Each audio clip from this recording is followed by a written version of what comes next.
সমস্ত কাগজপত্র, ওয়ারেন্ট, মামলার বিবরণী সহ এখানে অনেক কাগজ দিতে হয়, সেগুলো আবার আরবিতে ট্রান্সলেট করতে হয়। আমাদের অফিসাররা রাতের 9টা পর্যন্ত কাজ করেছে, 144 পাতা। সেটা আমি সংসদে বসে রাতে 10টা বাজে সাইন করেছি।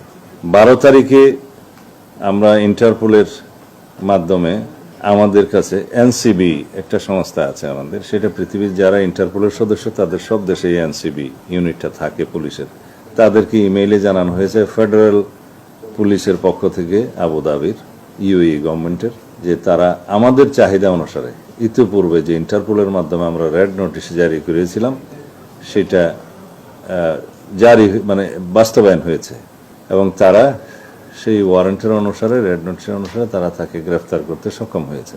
তাৎক্ষণিকভাবে তারা ইমেইলের মাধ্যমে আমাদের এনসিবিকে জানিয়েছে।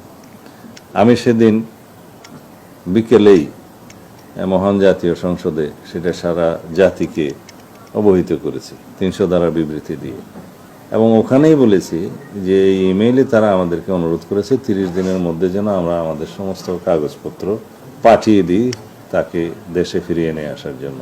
30 দিন নয়, তারপরের দিনেই পাঠিয়েছি। সমস্ত কাগজপত্র, ওয়ারেন্ট, মামলার বিবরণী সহ এখানে অনেক কাগজ দিতে হয়, সেগুলো আবার আরবিতে ট্রান্সলেট করতে হয়। আমাদের অফিসাররা রাতের 9টা পর্যন্ত কাজ করেছে সেদিন, 144 পাতা।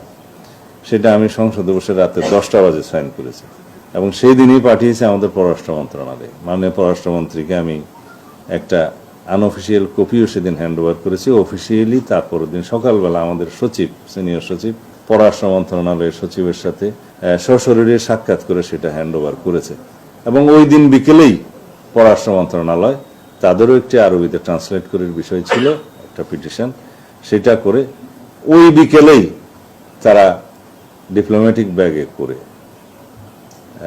ইউএই গভর্নমেন্টের কাছে পাঠিয়েছে। আমাদের লোকাল যে এমবেসি আছে, ইউএই এমবেসি, তাদেরকে জানিয়েছে। আমিও তার সাথে যোগাযোগ করেছি। ইট টুক অনলি 3 days, 30 দিন না, একটু মধ্যে ফ্রাইডে স্যাটারডে গিয়েছে, 2 দিন। আমাদের এখানে হলিডে, আর ওখানেও স্যাটারডে, ফ্রাইডেটা না, ওইখানেও ফ্রাইডেটা হলিডে। আজকে স্যাটারডে গেলে কালকে সানডেতে আমরা খোঁজ নেব অফিসিয়ালি। এখনো পাঠায়নি, তা তো ওখানে আমরা পৌঁছিয়েছি, তারপরে তারা এটা রিসিভ করবে, রিসিভ করে তারা একটু অ্যাকনোলেজ করবে, এটা হয়তো দিবে। বাট তার উপরে তাদের দেশের আইন অনুসারে তাদের একটা প্রক্রিয়া আছে ফেরত পাঠানোর। আমরা পারসুয়েশনে লেগে থাকবো। NCB, UA, federal police department আমাদেরকে ইমেইলে অনুরোধ করেছে 30 দিনের ভিতরে কাগজপত্র পাঠান। তার বাকি প্রশ্ন তো অবান্তর। চুক্তি থাকলো কি থাকলো না, এটা তো অবান্তর। চুক্তি থাকুক বা না থাকুক, ইউএন চার্টার অনুসারে আমরা কিছু কিছু বিষয়ে স্বাক্ষরিত দেশ, সেখানে তারাও স্বাক্ষর করেছে। এই আইনগুলো এখানে বলতে চাই না, সবাই তো বলবে বিশারদ এসছে, এবং আমরাও পাঠিয়েছি।